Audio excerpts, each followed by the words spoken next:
Welcome, everybody. Welcome to your course, Informed Page Set Selection. I'm Tracy Bode, and I'm thrilled to have you join us as we embark on this journey together. Before we get into the details, I'd like to pause and take a moment to appreciate our shared purpose and the significance of this work. So let's take a bird's eye view. And from our bird's eye view, we can see everything, all of the people and all of the different lives and lifestyles, and each of us on our own journey with our individual ways of being and things we do. Then we can zoom into our world with our clients and their families.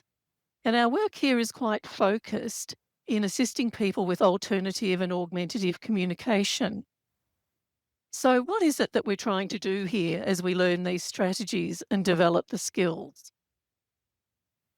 On the screen, we have one of Dr. Stephen Covey's 7 Habits of Highly Effective People. Begin with the end in mind. I find this has become a guiding principle that applies in most aspects of life. And there are 2 related endpoints for us here. First, we have the client's goals and aspirations that we'll be taking into account. And the second is selecting the right technology that will help the person achieve their goals and dreams. And at the heart of this is communication. Dr. Margaret Posibon, a respected Melbourne speech pathologist, beautifully states that communication is essentially making an emotional connection with others. So we hold these shared purposes in relation to our work with clients. Communication empowers us all to participate in many aspects of life and supporting the achievement of our goals. And in our world of AAC, the tools available today are not just for face to face interaction, they also provide a gateway to our connected digital world. Here are 2 of our clients on the slide, Brian and Max. Brian is a gentleman in his 70s with cerebral palsy, and he came to us with a clear goal. He wanted to find a way to turn the pages of his Bible independently. This had become difficult as his movements changed as he aged. The technology outcome for Brian was quite involved behind the scene to achieve eye gaze access to a large display so he could read his Bible on screen and turn the pages using his eye gaze. The technology opened many other doors. He could call his sister by phone using eye gaze and also use his device to listen to sermons on the radio. This was all set up with very simple buttons with multiple steps programmed behind each. So with Max, a young boy with cerebral palsy, for Max, the goals were around participation at school, literacy learning, and joining others in the curriculum. So this is why it's crucial to start with the end in mind, envisioning a person actively participating and achieving their goals through the right tools and devices. At Zyteq, our mission is to connect people with the right technology solutions so that they can achieve their goals. And we do this by working collaboratively with clients and their teams and clinicians such as yourself. And through this work, we combined our collective decades of experience and developed this framework. In your workbook, you'll see more about the significant contribution of Karen Muscat, who we acknowledge for the initial creation. Our framework. This is all about our shared purpose in the course, which is to equip you with a framework which provides a process towards choosing the most appropriate AAC device for an individual. The outcome we're aiming for is to put together a functional system based on individual needs. A critical part of this process is understanding that it generally does not work to start with a specific solution or device in mind. And instead, we need to begin by understanding the individual's unique needs, abilities, and goals, and envisioning with the client how the right device may enhance their communication and connections and expand opportunities and participation. Our page set and app selection framework provides a structure to methodically consider the key elements, starting with what the AAC user needs.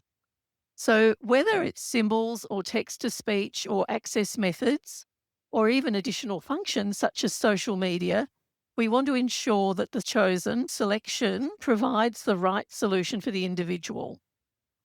So, having a look at our page set and app selection framework, you'll see it has three main sections: the unique person, the dynamic display, and the functional system. Each of these has three subsections, and they're listed here and in your workbook. And then these expand. Each subsection can have numerous elements. These we've listed are really examples. And so while we're focusing on the page set and apps, that's not all we'll need to consider. So I'll outline our session. And as you can see, each one will build on the previous one. So session one will be setting the scene and covering some shared AAC principles before we start on part one of our model, the unique person. In section two, we'll cover the page sets and apps themselves. And section three will cover areas other than AAC, for example, using the phone via alternative access and environmental control. And finally, we'll consider the devices, the hardware, and compatibility of software and accessories to create a functional system, a complete solution based on the information we've collected in the first two sections. So it's much more than just the page set and app we choose, but that's our focus because AAC is our central aim. Our presenters are the Zyteq AT consultants, speech pathologists, and we bring one of our technical product specialists in later. They each bring with them their combined decades of experience. We do have a lot to share, and I will now hand over to Claire Delatorre. Hi, I'm Claire, and I've worked in this field for a bit over 20 years. And over the course of the next sessions, we're going to go through each of the sections that described that make up our framework. Our aim is to balance presentation of content with opportunities for you to practice and reflect within each of those stages. Throughout the course, we may show examples from software and hardware options which Zyteq supply. However, we're confident that this framework is generic, and that's absolutely the way that we intended it to be. And we feel that this framework will be useful to you no matter what options you're considering. For each session, we've sent you a copy of the PowerPoint slides and room on those slides for notes. We've also sent you the workbook, which includes background information, our case studies, and templates for you to use when we apply the framework to each of those case studies. We've also included in the workbook references and resources that we've mentioned. So, learning objectives. Throughout the course of this workshop series, we'll cover the different elements of our framework and outline a process that you can follow to explore electronic AAC options for your clients. This includes gathering information on their individual needs and preferences of the person and integrating this into our assessment through a feature matching process. This framework is designed to be used as part of your existing clinical reasoning processes, from initial assessment right through to implementation and review. There are several key models for AAC assessment and intervention which underpin the components of our framework. These aren't an exhaustive list, but they're a good place to start. So these shared principles and assumptions that you can see on the screen form the basis of our framework. The framework itself follows a dynamic, cyclical process, and we feel it works best as a coordinated team approach. The framework is tailored to address each person's unique challenges related to motor, sensory perceptual, cognitive, language, and psychosocial functioning. It also looks at environmental adaptations and technology supports. So this includes setting person-centered goals that align with their preferences. The framework assumes the rights of every person to have opportunities to express their thoughts and acknowledges the different types of communication competence that lie behind this. It also encourages solutions that meet the person's immediate communication needs by also planning for what they'll need in future.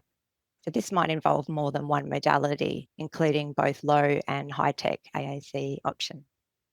So the importance of a methodical clinical reasoning process.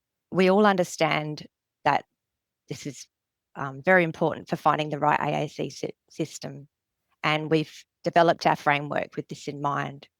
On the right, you'll see an illustrated version of the Communication Bill of Rights. It's one of many versions that I've seen out there, and I just really like the graphics. These are by somebody called Drawn to AAC. So the Bill of Rights emphasises that people with disabilities have the right to use communication to fully participate in managing their own lives. And this poster depicts all 15 of those fundamental communication rights. So as clinicians, it's our responsibility to be promoting AAC systems and supports, which will provide our clients with the means and opportunity to exercise all of these rights. So AAC and identity, it's the ability to develop and express our identity is a human right that is central to our quality of life. So this, what you can see on the screen, is a recently proposed framework for identity-focused practice. It illustrates the overlap between our different personal, cultural, and social identities. Examples you can see there include our age, our interests, our individual communication styles, our race and ethnicity, our gender identities, our family and religion, and others. So these factors are crucial to consider when we're exploring, recommending, and personalising AAC options for our clients. And a well-matched AAC system will support the person to develop and express their own unique identities. Many of these elements of identity-focused practice align with what we call our unique person section of our framework, which is the part that we're focusing on today. So we also want to acknowledge the importance of using evidence-based practice to guide our decision-making. And you might be familiar with this graphic that illustrates the different components that will contribute to this. First, we've got our own clinical expertise. That's made up of our expert opinion and all the knowledge, judgment, and critical reasoning that we acquire through our training and personal experiences. Next, we've got evidence, which can be external evidence from scientific literature and professional development.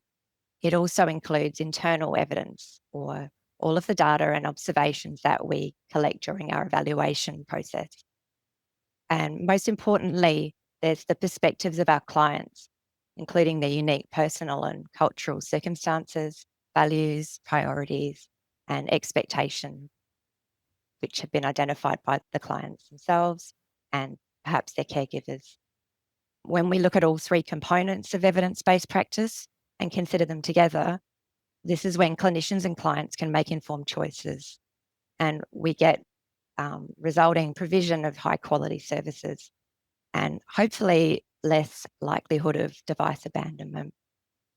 So our model combines our clinical experience with the perspectives of AAC users and the research evidence to give you a decision-making pathway to follow. And we also want to acknowledge it's almost impossible to keep up with all the available high-tech AAC options that are out there. And what we're thinking is a more manageable option is to build awareness of the kinds of features that can enable AAC users to carry out their goals and then to fully participate in their own lives.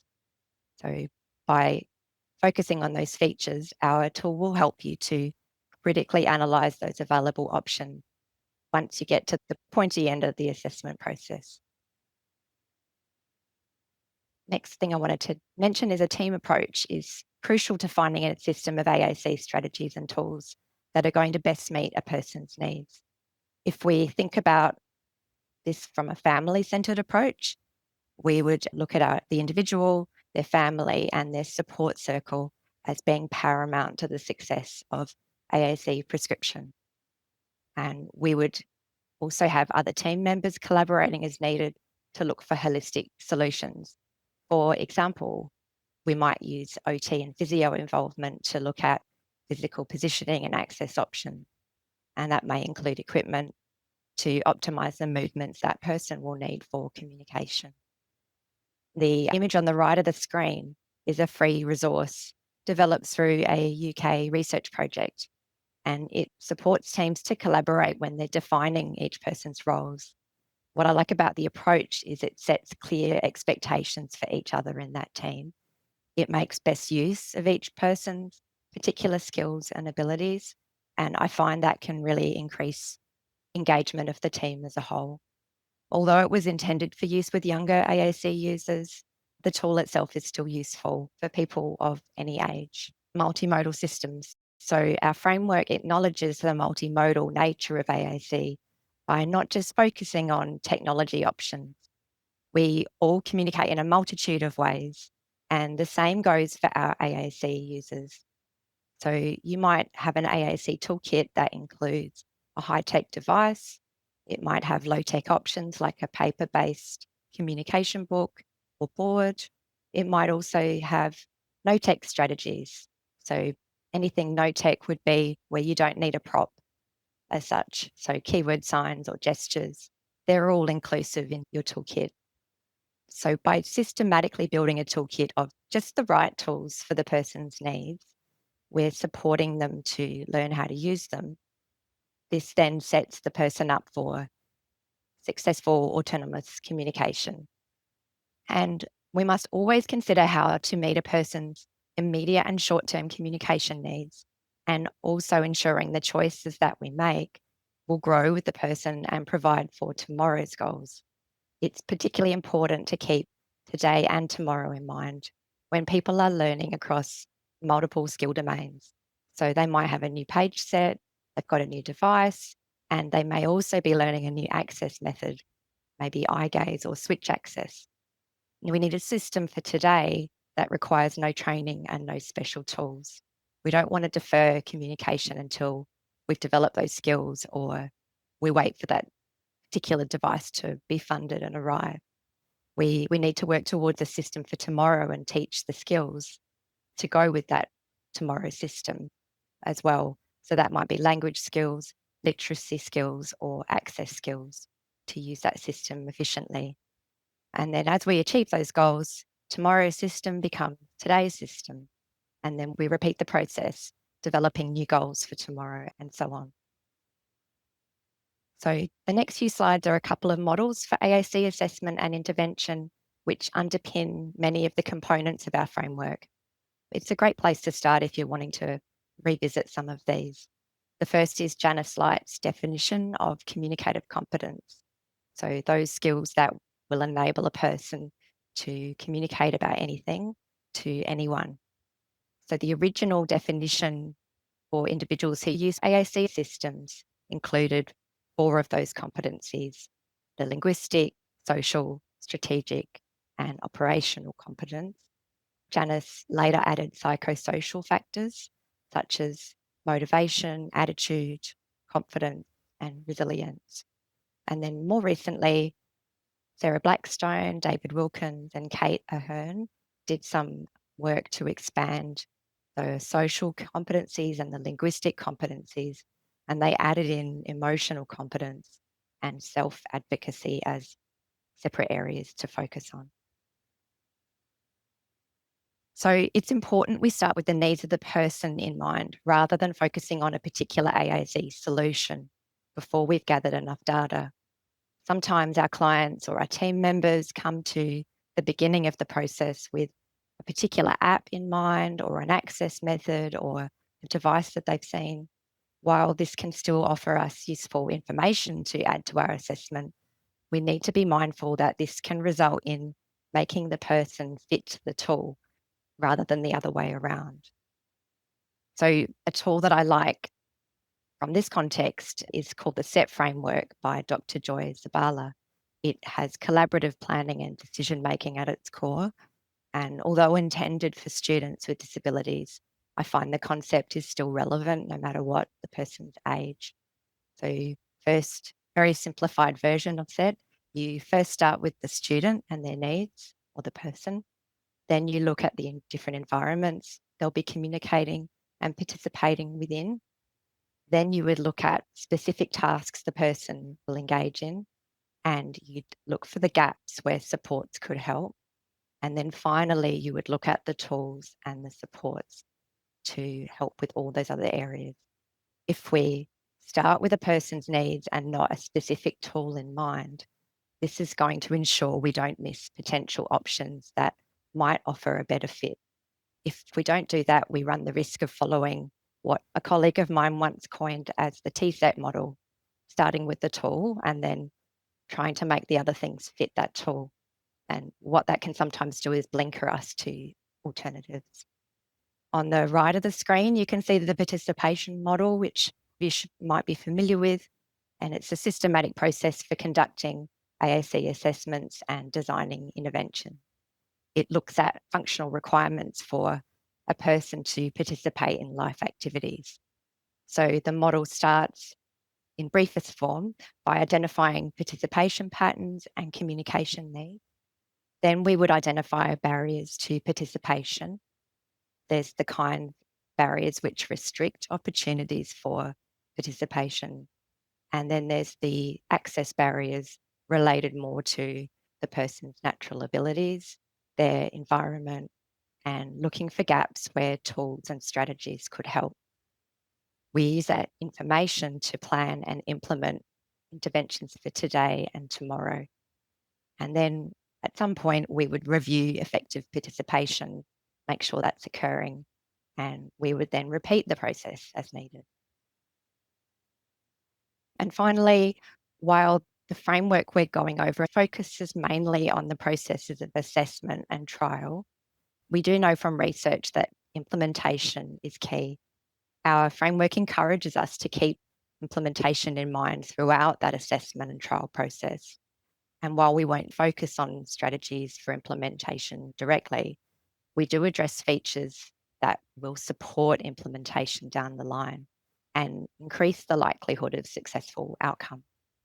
There are some studies which have interviewed parents, therapists, and AAC users themselves on the factors which lead to AAC system abandonment.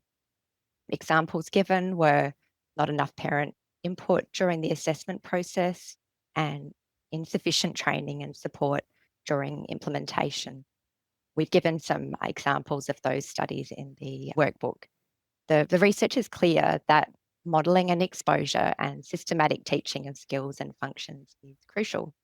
This is true for a child who's learning to use AAC, for someone who's had a traumatic brain injury and perhaps is compensating for lost skills, or a person with motor neurone disease who's losing their speech. Also, advocacy and education for communication partners might start quite early in the process. We might encounter opportunity barriers such as misconceptions that AAC prevents or hinders speech development, that it's a last resort in intervention, or there might be prerequisite skills required beforehand. And we know, in fact, there are no prerequisite skills for starting AAC, and it can actually promote speech development, that we can even see best outcomes for younger children.